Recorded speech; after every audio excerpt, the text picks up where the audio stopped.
another thing that I would tell myself is that I still do is to study, like never stop studying. I think that's another thing that I sometimes see that is not great, which is like people think that I went to school for 5 years or I play in bands for 10 years. There's nothing else for me to learn. And it's like, no, the world changed and, you change.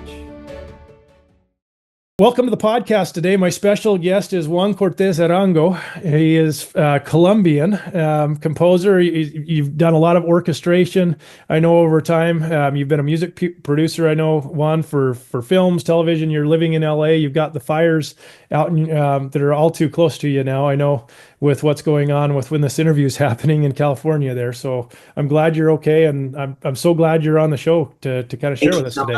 Yeah, thank you, Jason. Thank you for having me. And yes, I'm glad to say I'm safe. Awesome. Well, let's dive in. My hope with these podcasts is that for people that are listening is that they can kind of walk away realizing that there's just so many directions in the music industry that you can go, and that you can have a successful career and just an opportunity to kind of use music as a career. And I love your story. I mean, I'd love to just kind of start from the beginning and where you grew up, how you ended up in music, and then how in the world do you end up, if you're Colombian, how do you end up in LA doing music for shows? I mean, you've got several awesome shows. Funny Birds, I know, is just coming out this year, or last year it came out, right? Yeah, it came out in Europe. That was, Martin Scorsese executive produced that project, which was a pretty amazing opportunity. And a show that I scored just came out on HBO. It's called The Hit, third season. But yeah, no, you're right. I'm from Colombia. I grew up in a family of accountants, so no music at all. Very business related. Colombia as a space didn't offer a ton of opportunities for music. So maybe that's the first step into this, because my first interaction with music was just learning guitar and learning cello and piano, which are my instruments, and trying to figure out where could I even study these instruments. Like there was no schools. I mean, there was the conservatories, and that was one kind of education, but it was very limited. So this all led to a school called Berklee, which is a pretty renowned school. And at the time, it sounded truly like a wild card. Like I didn't realize I could even get in. I was really young, so I applied just thinking like I'm not gonna get in. I like jazz, but and then I did. I got in. I got accepted, and it led to a lot of traveling back and forth and convincing my parents that they, being in business, not understanding same questions that you're asking me, like how are you gonna make a living? How is this gonna work? And what are you gonna do? Like, what's your plan? You go to Berklee, you learn how to play an instrument, and then what?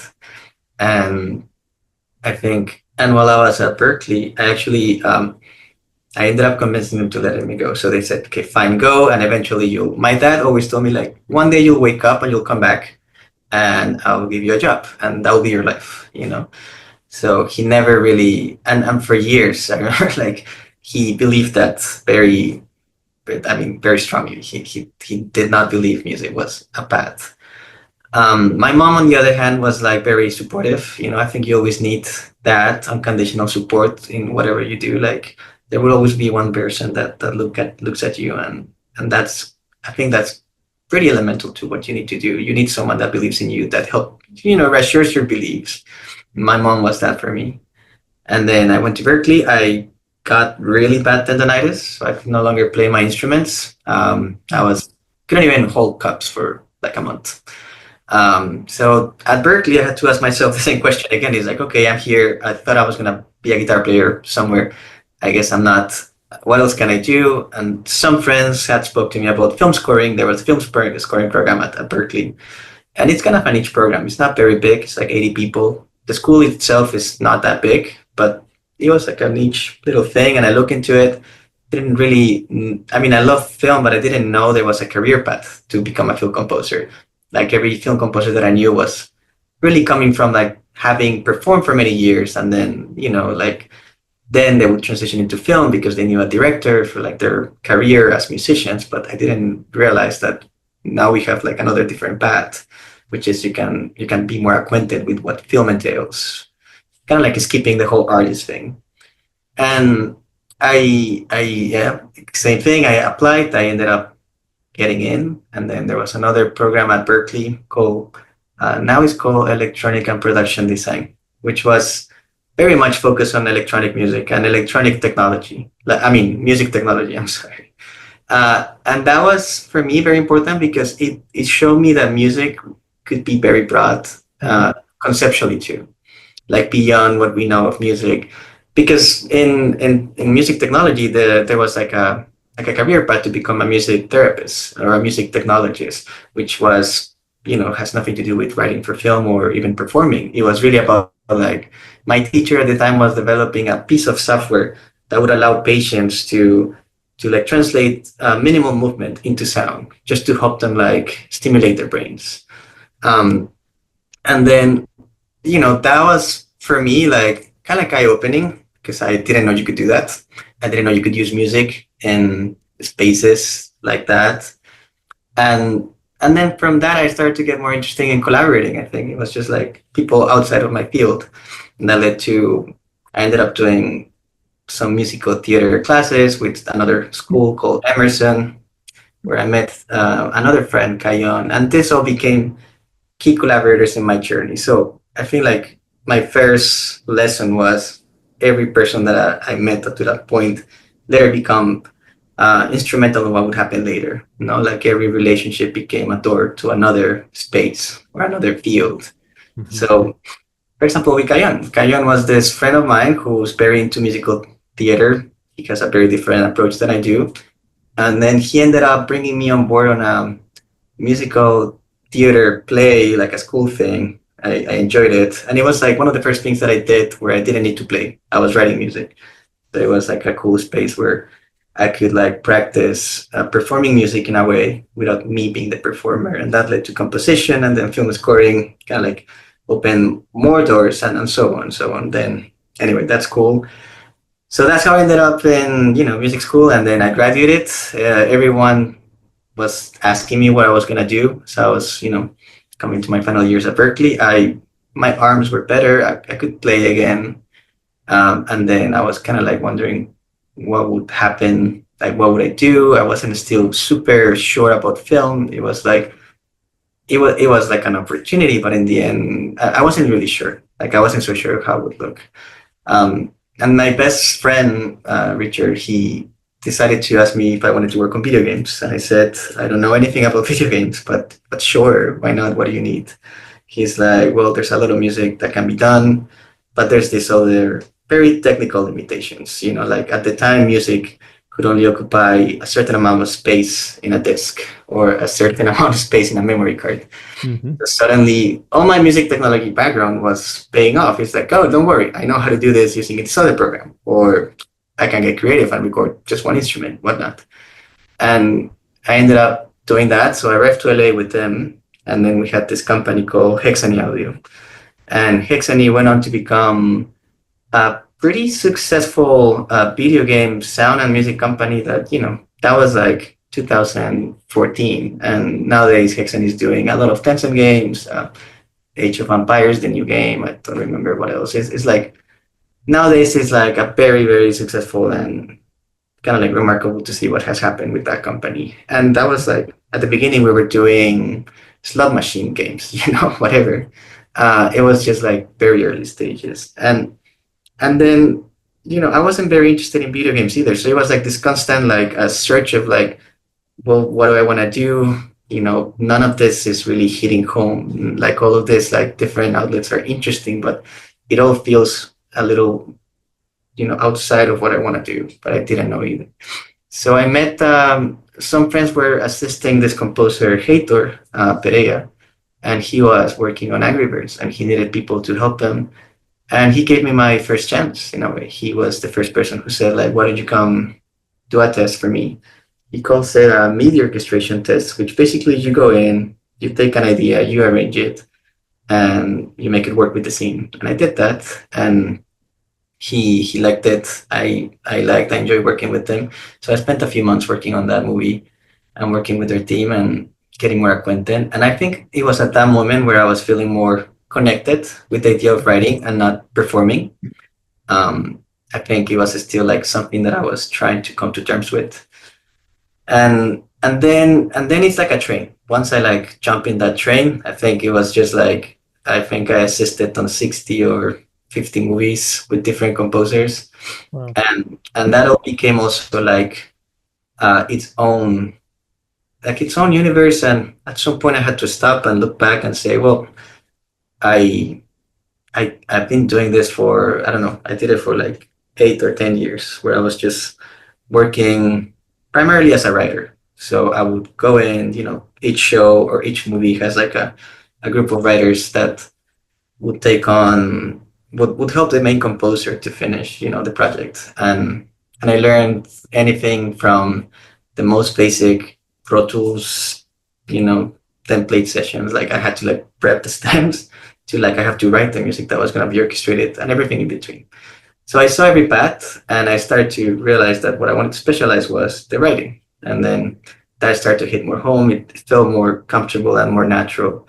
And the orchestration was just kind of like along the way of writing, just because they're so integrated together. Like it became like something that I couldn't see. I couldn't see writing music without orchestrating, and vice versa. You couldn't orchestrate without having, like some sense of writing music. It will be very challenging. And as I'm recounting this sounds really long. I'm so sorry. It sounds You're good. No, I think I love actually hearing the detail. I'm curious with. I mean, you talked about relationships, and that if you were sitting back in Berklee, if Berklee invited you to come back and have a conversation with all of those 80 kids that are in the school now, what advice or what would you tell them about relationships, and what would you encourage somebody to do differently than maybe yeah, you're going to meet people, but is there things that you'd do differently now if you knew what you knew now if you were back in school at Berklee again? I don't think I would have done anything differently. I think be genuine, I think life will teach you that being genuine goes a long way, like staying true to yourself will pay off. It's not that clear at the beginning. I feel like there's a lot of anxiety when you arrive to a place like Berklee or any space, right? Any position of network. I think there's a lot of anxiety of trying to get out of that's immediate, something that will happen on the day, and some of these things won't happen in years, and they don't have to, right? Like understanding that it's a journey. And I know everyone says like, well, it's the journey, but now it's like, well, it is, because some things need to like cement first. Some relationships need to really exist so they can understand each other. If you rush, it's like if you're cooking, if you rush your dish, you're gonna burn it. So in a similar way, I think like I don't necessarily think you will enjoy every journey. Like there are things that are obviously not joyful, but it is very important to give time to everything, and to tell oneself like, doesn't mean that you have to sit and wait. I would also say never do that, because I think at some point I was guilty of just being very comfortable being someone who was being recommended. And that in its own was a very lucky thing. And it took me many years to realize that I was getting stagnant, like I was just relying on the same kind of like conversations or same like paths that I've like established, and they were not going to go anywhere else. It's like I was going to be that person and that person alone. So, and now that you meet directors, I think it's the same approach, because after Berklee, the next point in my life, where like I feel like the next group of people that are making a huge difference in my career and in my life are directors that I've met and collaborators that became also like kind of like teachers in life, not just in music, but also people that I would look up to. I ended up meeting this composer, Federico Husit, who became one of the most important pencils in my life, because I look up to him musically. Like he's a fantastic composer who taught me everything I know and more. And he also taught me it's almost like a father figure or like a brother figure, like I would see how he treats his collaborators, and I would think I want to do that too. Like I like how the respect that he inspires. I like that he's very strict, but at the same time he listens, and he would be very human when it comes to like circumstances that happen in life. So he wouldn't have like unrealistic expectations on his team, but he would push the team and make sure that the best music within those capabilities can happen, and to be coherent, like some projects allow for extravagant things, like go to Abbey Road for 2 weeks and be there, and some other projects just can't, and that doesn't mean that you treat one or the other better. And those things I think I learned from him, where so I would tell myself not, I would tell myself what my therapist told me now, which is like, if you feel anxious, wait 15 minutes before you speak. And then that has done wonders in my life. And I guess I'm sidetracking a little, but yeah, kind of like, I think that's what the journey looked like. So you mentioned a little bit about, all these relationships you had, but you've worked with all kinds of people. And I think, the older I get, the more people you cross pathways with, and you get to work with great people. Sometimes you work with some people that aren't your favorite. I mean, you mentioned that, there's always going to be some things that aren't as pleasant sometimes, but what advice would you have, or is there any situations or stories, that would illustrate, for that younger musician, what advice do you have for collaborating and working with other people on projects, whether that's producers or other musicians? Yeah, communication, and I think something that I'm guilty of, and many people, young people is just do what you say that you're gonna do, right? Like, I think it's such a simple statement and so hard to do, because we often, or like a common mistake is like people often like they're overconfident in their skill sets. So a little humility goes a long way. I'll give you an example. When I worked with Hator, I was convinced I could do a movie on my own. I was 100% convinced I could sit down, someone could come and give me like James Bond, and I would do it. And it took me one day with Hater to realize that was just so far in the universe. Just because of, not even because I mean, just conceptually, like I don't think like you've matured enough, like even when we talk about film as a language, right? Like creatively speaking, like it's like you need to see so much film, you need to experience so much film before you can genuinely get a grasp of what you want to do with it. Like looking at a film and thinking, this is what I want to articulate, and I find that those are the interesting composers, no? So many things have to come together for you to look at a film or a project and be able to say something. That I think some humility would be nice when you're like coming fresh out of the boat, per se, like from Berklee or whatever. Or I don't know, for me, I think it was also the fact that as an immigrant, I also have some overconfidence of thinking like, oh, I've reinvented myself several times. I've lived in 3 different cities. I was, I don't know, 24, whatever. And thinking like, I've reinvented myself. Why couldn't I just do a film? And then it's like, well, because it's bigger than that. The film it's a group of people coming together, and that's what it is. A group of people, meaning group of perspectives, group of personalities, and everything. Yeah. I would say that to myself. I love the word humility. It's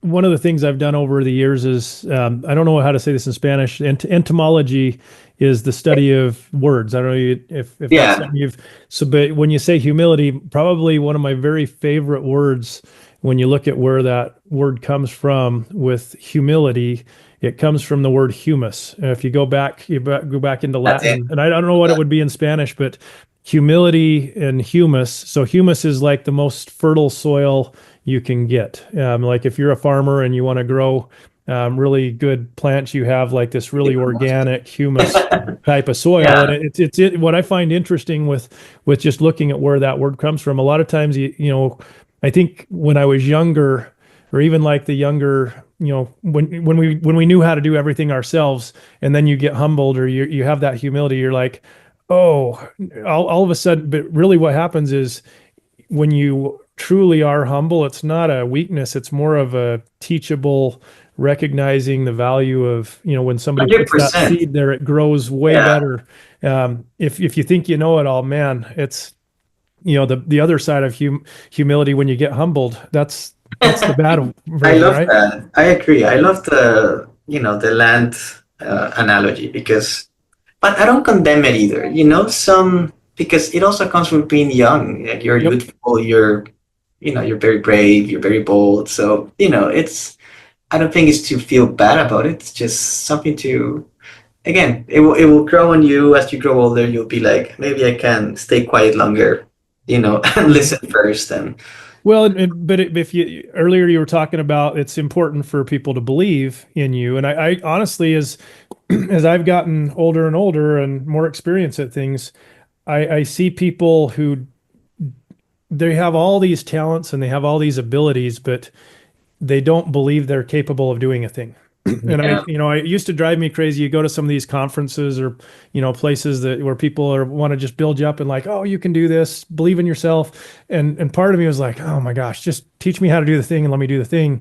But the no, more I've done the thing, the more I've realized, oh my gosh, believing that you can and having that belief is probably more important than just learning how to do the thing, because yeah, you got to show up and you got to believe in yourself. And it's, like when somebody walks up to the foul line in a basketball game, you got to know that ball's going in there. yeah. You need to be confident and you'll do it. So Yeah. no, absolutely. And I think for me that was challenging. I think on that end, like the community being genuine allows to have a community that will believe in you and that will like be there for you when the Yep. stops come to hunt you, because this career has a thing that you're constantly doubting yourself. You're constantly being rejected.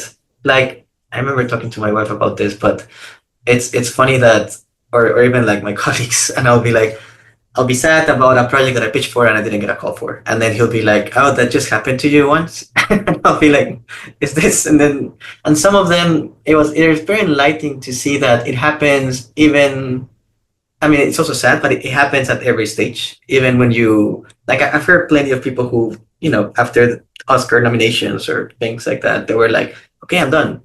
And then the next day, their agent is like, okay, here's a reel for this project. And then they're like, I still have to send a reel. It's like, well, yes, it doesn't end. You have to like continue to grow. Another thing that I would tell myself is that I still do is a study, like never stop studying. I think that's another thing that I sometimes see that is not great, which is like people think that I went to school for 5 years or I play in bands for 10 years and there's nothing else for me to learn. And it's like, no, the world changed and you change. Your sound changes. You cannot just do the same thing and expect different results. Like probably you're gonna be there. Whatever you achieve, that's probably what's gonna be from then on. Right. So studying is something that I've learned to study with years. I didn't know how to study when I first came to LA, at least. I don't think I knew what to look. It was just like a piece of information in front of me. And as I grow older, it's more precise. It's like, oh, I want to enrich my vocabulary, so I will listen to this kind of music, or there's this piece of technology that is useful for this and that, and then you start to piece it together, and then you become your own thing, no? Yep. Um, And I've been in the business world. I mean, in the banking world, I've got a lot of background in, software banking and all that. And I've seen lots of different industries in it. Music, not so much, but I would say it's amazing to me how people will go to school and they'll spend a small fortune, oh go yeah, into school for 4 or 5 years or whatever it is, and then as soon as they graduate, they think they're done like investing in themselves. And people talk about like, oh, well, I'm still going to learn, but I find it interesting how many people decide that they're not going to invest even $1,000 into learning education. something they're interested in, whether it's whatever, if it's in their career or what. Maybe you just want to learn how to carve a piece of wood. I mean, there's so Yeah, many things you can learn, and yet so many people are unwilling to invest in themselves to learn. And so that's, yeah, I agree. No, I love learning. I'm a nerd on that end. yeah.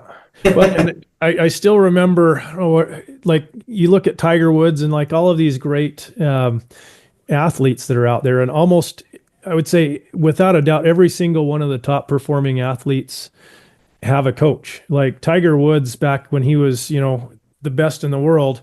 I remember when I was younger, it was like, oh, he has a coach. Like he should be teaching everybody else how to do it. He goes out there and wins. But no, he had somebody that was telling him how to adjust his swing and fix things. Absolutely. Yeah, you need someone that's looking at you because you can't be as introspective. It Yep. will be very challenging. Like, no, you need you need some perspective. And then again, I feel like the recurring theme is having friends, people that can be around you, that can look at you, and genuine friends that can sit you down and say things that can be challenging too. Yep. And musically challenging. People who says like, this cue doesn't really work. Right. Well, and I think just having that growth mindset, and there's some people, I think your most successful people are often those people that they'll seek out feedback from people. And I've seen other people, whether they're really good at their thing, but they don't want somebody to tell them they're not good. I mean, no one does, Nobody likes it, but I think the people that really do have those breakthroughs and growth are people that, maybe do sit. I mean, I just had a concert here last week at my house, and we shared some brand new stories. It was kind of a story where I was playing music. They were reading the story, and I was playing live stuff behind it. And in the middle of it was a small kind of intimate house concert. There was like 30 people or so. It was super fun, but I felt like, you know what? There's so few of us here. I'm going to ask for feedback. And we literally opened it up to the audience to tell us, what did you think about this? Do you like this idea? And, it was so helpful to just get that feedback from people, on what their perspective was on it. Because I'm sitting at the piano, yet I can't be in two places at the same time to give the perspective of like, what do you think? Exactly. Yeah, you want someone to. It's funny because it reminds me this one time I read that Tarantino likes to read the script to his friends, and this is also important. Like he also said how like it's not that he's gonna do what his friends say. No, like one of them is gonna be like kill this character, and that's not what he's after. He also wants to see how they're reacting to his work, like he's listening, and that's also. Because I think it's also confusing. Everyone has an opinion, on feedback. Like everyone has a different approach, a vision, an image that they're reflecting on you.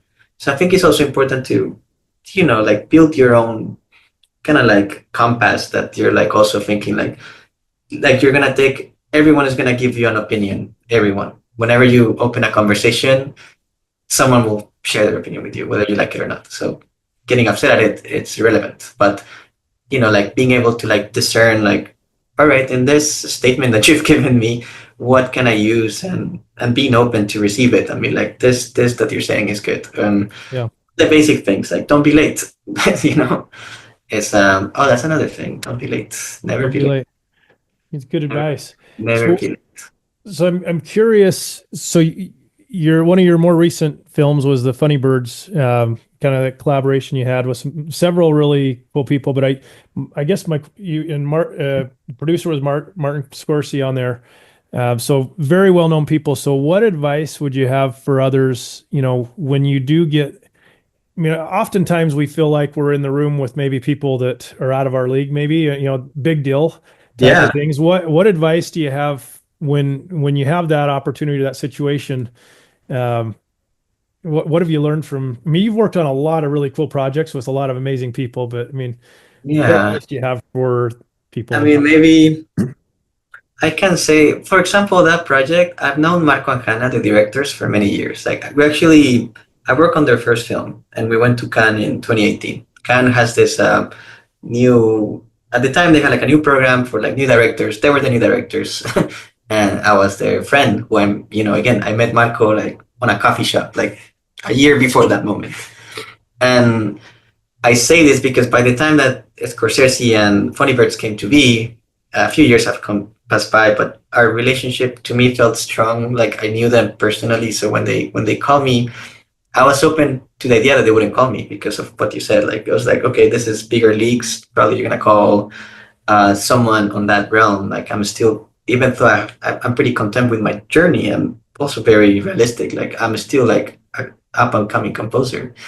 So they call me. They say like, this is what's happening. This person is involved, and the first thing that I had to do was to kind of like ground myself. Because of what you're saying, because it felt like I needed to impress everyone. So I felt a lot of pressure. I felt like I need to somehow earn my space now. Like I've been given this opportunity, but I don't really deserve it. I don't really earn it. Well, that's what I believe. No. So in my head, there was like, I need to go immediately and record a lot of demos to show them that I am capable of writing music and capable of writing music that is, on par with what they're expecting. And that was such a big mistake because I went immediately to record a bunch of ideas, and they had to like stop me and be like, but you haven't even seen the cut. Like we haven't even shot it. Like you're just gonna make everyone anxious. And because they're good friends, they were like one of those moments where they were like, just calm down. You deserve to be here, but don't let the anxiety take over. Like by trying to prove myself, I was doing worst. So I recorded a few ideas, I remember, and I said like, okay, let me just record a few. I shared with them one they ended up loving, and I said like, see, at least this is cementing that I have a chance. But the conversation was just slow down. Like in those moments where like you get starstruck and you're like, you feel the need to do something. Almost the advice is don't do anything. Just stay still for a moment. And again, 15 minutes, wait before whatever you're gonna say, if it makes sense or no. Most likely it doesn't make sense. So just wait 15 minutes and you'll come to terms and you'll be like, oh, I should just stay quiet for one moment and listen what's gonna happen. Yeah, so that's how I felt. That's amazing advice. I know we're kind of winding down on time, but I'm curious, what's the best advice you feel like you've gotten from anybody? I mean, you've given us several awesome things. I mean, best advice you've gotten to help you be successful in the music world? I don't know. So many things that we've talked. I don't think I could say one advice. I think it's more like a mindset that I would encourage people to have, which is, being honest with oneself and be kind. There's many moments of doubt, many moments of selfishness or jealousy, and maybe like trying to not to entertain those thoughts, and to like it's not a race, or it's not that kind of race. It's more like a tenacity kind of situation. It's like a very long game. Some people might jump very quickly. Some others will take a very, very long time. And we know examples of that. Like John Williams didn't really have a chance until his 50s or so, And then on the contrary, there's people like Jacob Collier, who's, he's brilliant, but he's also like, what, in his early 20s? Yeah. And he already has a remarkable, pool of attention that can confuse younger people, and certainly can confuse even people like us that are currently working, that we're thinking, wait, we have a process of 10 years working in the industry. Why doesn't it look the same?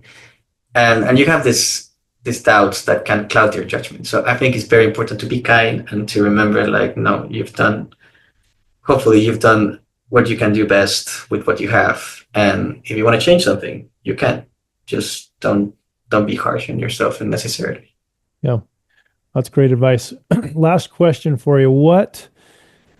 When you hear the word successful musician, what comes to mind? I mean, to you personally, what do you, if you were talking to a group, what would you describe as success as a musician, or being successful? Oof, I don't know. Being happy with your music? No, it's so hard. Success? Yeah, I wouldn't know. I guess feeling whole or feeling complete. It's just, I don't think it ends. The more I talk with people, the more I guess this is disheartening, because my answer would be like, I don't think you can achieve it, that version of success.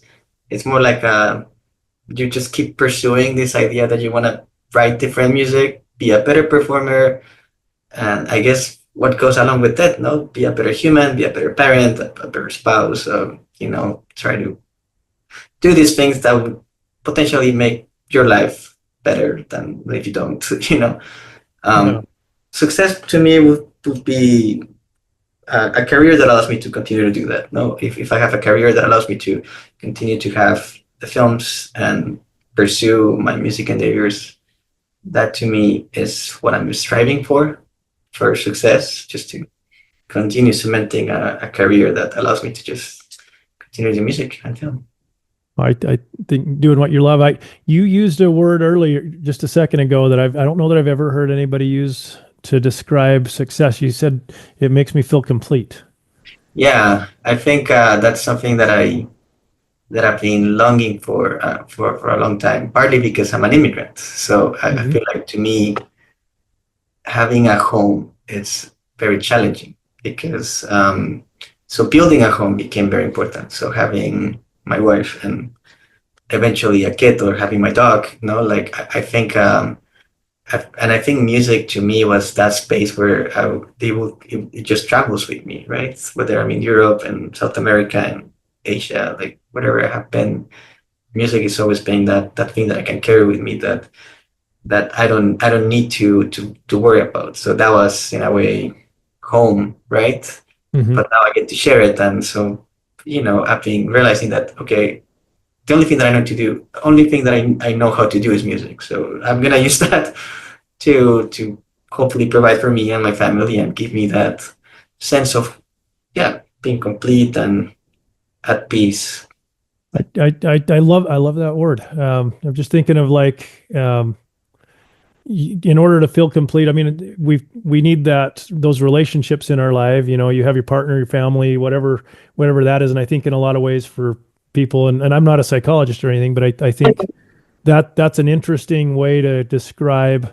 I think of family making you feel complete, or your spouse partner um, brings those feelings. But I love that you think of, just the way you describe the music making you'd feel like you weren't whole if you didn't have the music in your life. It Yeah, sounds to me like. 100%. And I think we all have those things. They're not that obvious. I think unfortunately you start learning that after going through less joyful moments of your life, and then you Hmm. start realizing what are the things that matter to you, and they will probably only speak to you. So I think to me being complete is being very honest to myself, even when I learned that maybe something is not exactly what I want about me, or a situation. Like I think like being honest and just be kind, and thinking like, yeah, I need to work on this, because if I see that hole, then I can work on it, right?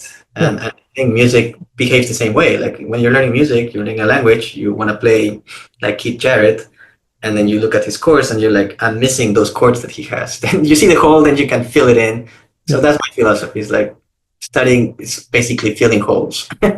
No, I think that's one of the coolest definitions or words that I've heard anybody in almost 60 episodes describe. I love it. So thank you. Yes. Um, you're going to leave me thinking for a long time now. There was a little drop of gold that I hope everybody caught. Well, I'm glad. Just the advice you have with your journey. I think I love your story, and gosh, I could keep talking to you, I think, for another hour, and we could keep going. But thank you so much for sharing with everybody, and for sharing your story, and for your music is amazing.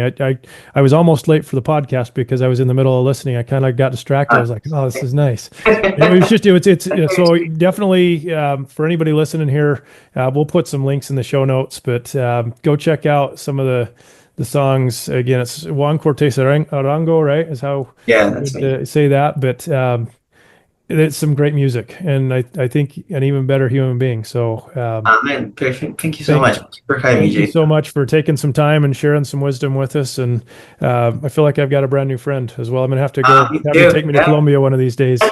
we Uh, have to. I should go to, one of your trips to keep me posted. I that would love be fun. So thank you so much, Juan, and we will definitely be in touch. it. Appreciate it. Ready. Thank you, Jason. Bye, everyone. Thank you so much.